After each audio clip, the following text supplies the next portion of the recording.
What would you do if the person you trusted most was secretly planning to sell your life out from under you, right down to the very roof over your head?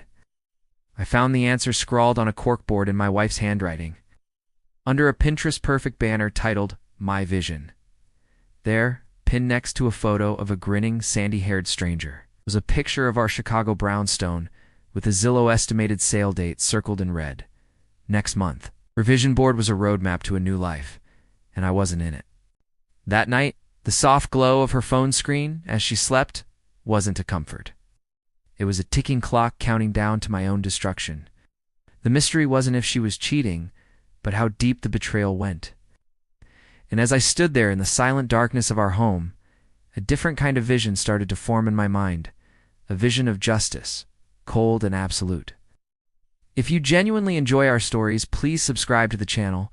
Tell us where you're from and what time it is right now. It's always fascinating to know how far our story flows. The air in our Lincoln Park home had grown thin, suffocating.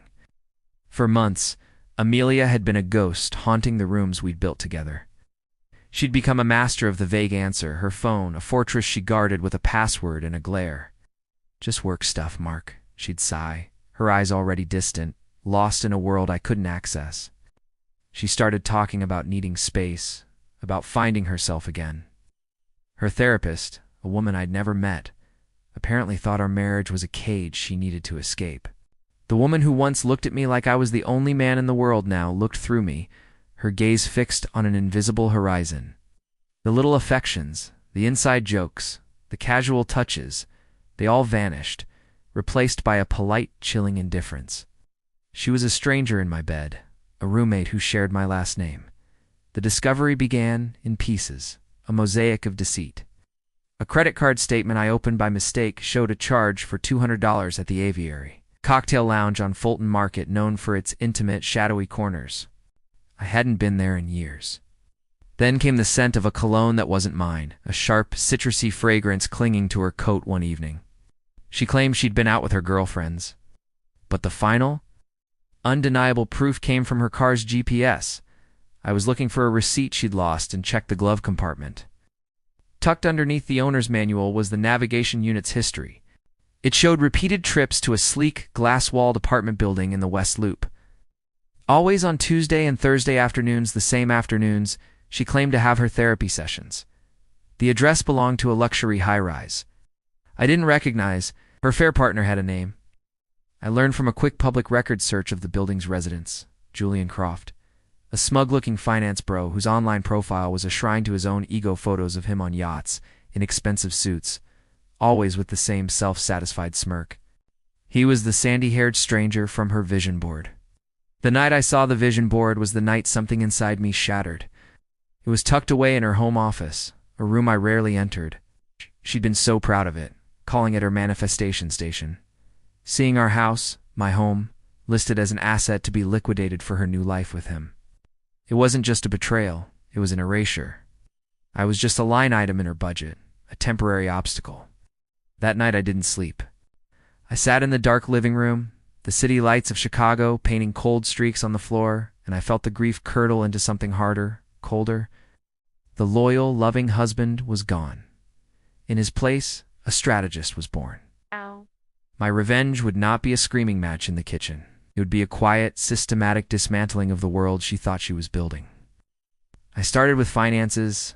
Amelia had always been careless with money, leaving the heavy lifting to me.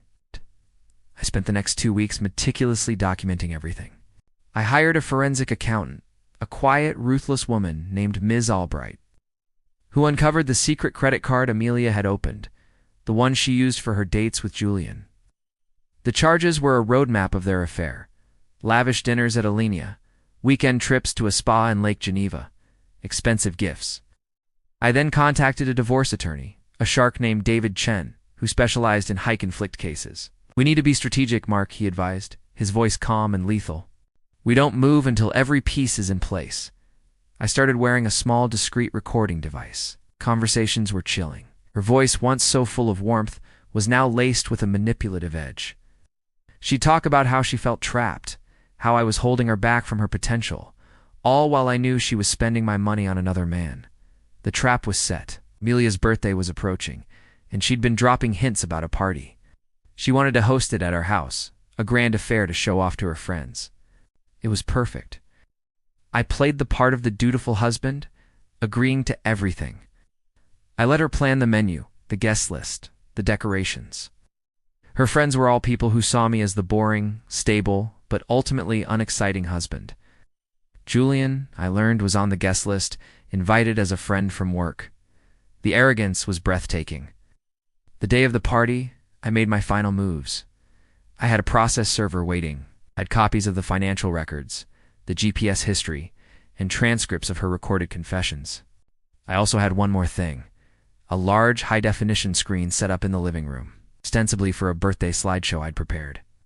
As the party reached its peak, Amelia, glowing in a new dress I'd paid for, stood to make a toast.